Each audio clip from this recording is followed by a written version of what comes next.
What's interesting about looking at life cycles, it's not only to know where people are in their life cycles, but also to put it in a generational context.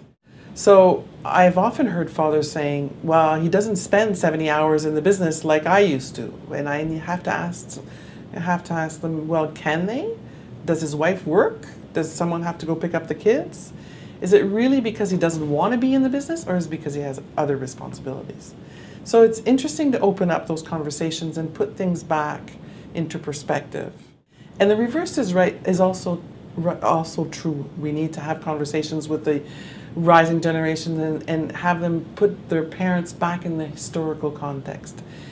Yes, they're thinking this way, but this is how they were brought up. These are the values that they were taught. And the 10-year shift is a perfect example.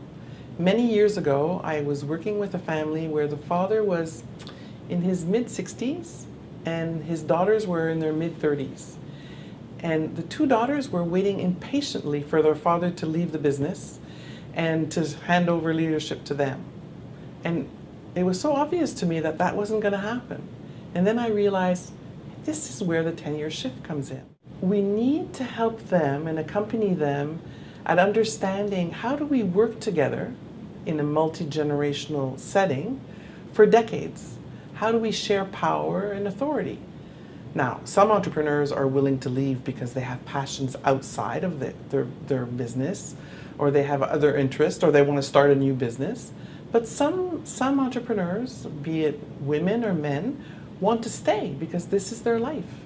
So how do they actually live with multiple generations? And I think that's our responsibility. And we need to discover new ways of doing this. The key learning here is to remember that yes, we have the life cycles, but we also have the different generations.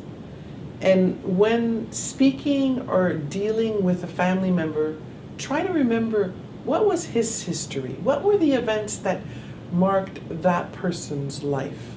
Why is he who he is today? We're all really the sum of a lot of experiences and events.